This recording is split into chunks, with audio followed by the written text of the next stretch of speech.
Hi, I'm Sarah with Moms LA, and I'm here talking to another candidate from Council District 11. This is Odysseus Bostick. So, welcome. Thank you. And so, tell us about the district. What do you think it needs, and why do you think you're the candidate to win? Okay, well, first off, I'm a teacher. I've been living in Westchester, which is the southernmost part of the district, for 10 years now. Married 7. I've got 3 little girls. Oldest one is in the Mandarin Immersion program at Broadway, a public school program that we started 3 years ago. Basically, I'm running because I don't feel that our city is managing our money well, but more important, I feel like the voice for families isn't being represented in our city council, especially in our district, that the priorities that they have are mostly towards special interest and not everyday family life struggles and trying to facilitate a higher quality of life. When I was becoming a teacher in my program, I got a job working for the city in the Department of Parks and Rec. And the site that I was working at hadn't had their books reconciled in 5 years, so they hired me as an assistant to reconcile the books. That's my only government experience, actually, and it was horrifying. Their budget was so mismanaged, and their understanding of how much money they actually had was wildly off. When I got there, they said they had about $50,000, and at the end of my year working there, when I got hired as a teacher and left, they were $60,000 in the red.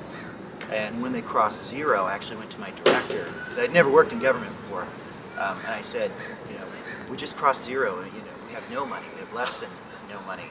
Are you going to get fired? What's going to happen? And he literally, the first thing he did was laugh. He laughed out loud. He laughed hard. It was a genuine laugh. And then he said, my buddy did the same thing, and he got promoted to Director 3.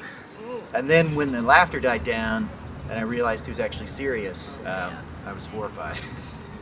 And so that's one thing that I think we need to change is how our city uses our money. Right now, they don't really attach specific goals by departments or sites. Wendy Gruhl's been pushing an issue called performance-based budgeting that I embrace wholly. All that is making departments ask for money based on what their goals will be with that money. It's a pretty basic thing. It's household budgeting on a city level and a department level that we really need to get towards. Have you lived in this district long? 10 years. Been here 10 years. And so what's your favorite thing about this district? What's great about it? The district is ideal for its weather. I mean, our weather on the west side is better than anywhere else, even in the city.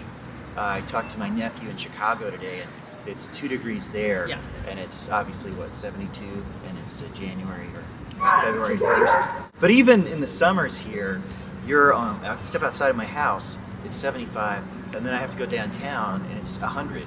I mean, you cross the 405, and it goes 10 degrees up, and then you go on the 10, and you go downtown, and it's 20 degrees more.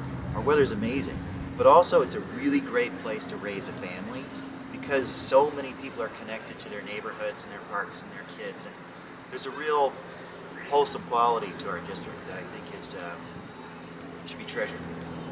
Any special spots, any favorite places you like to go or eat? Or I like Venice a lot. I like walking up and down the boardwalk when I can with my daughter. Unfortunately, it's not always that safe. Something I do want to change, make a family-friendly boardwalk. I like walking in the tree-lined streets of my neighborhood of Westchester. Moving along, the Palisades has the same thing, a bunch of tree-lined streets. Mar Vista, I mean, look where we are now. We really have this fascinating mix of great weather, great outdoor quality of life, walking, just enjoying it. Okay. I just like walking in my neighborhood, actually.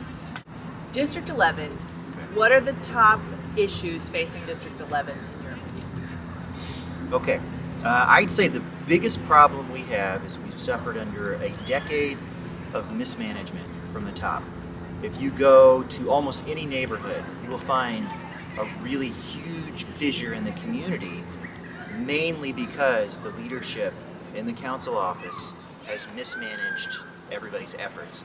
You go to Venice and you have a broken community, I mean utterly broken, where people who 8 years ago when the current council office came into power, I guess, they all came together and wanted to solve the homeless issue, and everybody had the same goal, which was getting people off the streets. And through mismanagement, I mean, there's no other word than mismanagement by the council office, they dropped the ball. Everyone started turning towards each other, started turning their resentment over a lack of a real solution and a waste of their energy into anger and resentment towards each other, and the council office just disappeared. That's happened in West LA over New West Charter. That's happened in the Palisades over the Marquez substation they want to put in for DWP. That's happened in my community over the airport, where just setting and establishing a precedent and a perspective over what we're going to do has been mismanaged. I mean, in my neighborhood, we've been promised one thing only for 8 years. That's the airport will never expand. And now it's expanding. I would argue that in many ways, the question of whether it would expand is out of the council office's discretion, and it's more of a greater LA thing. And because of that, I think promising us just to get elected that the airport won't expand is kind of broken our community too.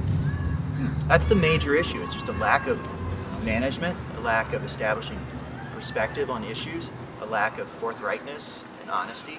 I mean, as a parent, I've dealt with the school board, and when we were creating our school over in Broadway, the program for Chinese immersion, we had a problem with space, and for 6 months our board member told us maybe when the real answer was no, and so we invested our efforts in this possibility of maybe, and then when the inevitable no came out, everybody was really frustrated and upset, whereas I think our politicians need to say, you know, this is not reasonable, this is not going to happen because of this and this and this, and let's find a better solution. But too often what we have in our district, in the council office and the school board position, are people who refuse to say no and just want to make everybody happy while we're standing there face to face, and then they leave and they don't follow up and they don't get invested in the follow through of what we need, and that's just wrong. It breaks communities. So, do you really think telling the truth is a political strategy that is viable? I don't know. I mean, did you see Bulworth? I did, but I did see Bulworth, and I like that movie. Do too. And you know, there's a lot of fiction. And you're right, yeah.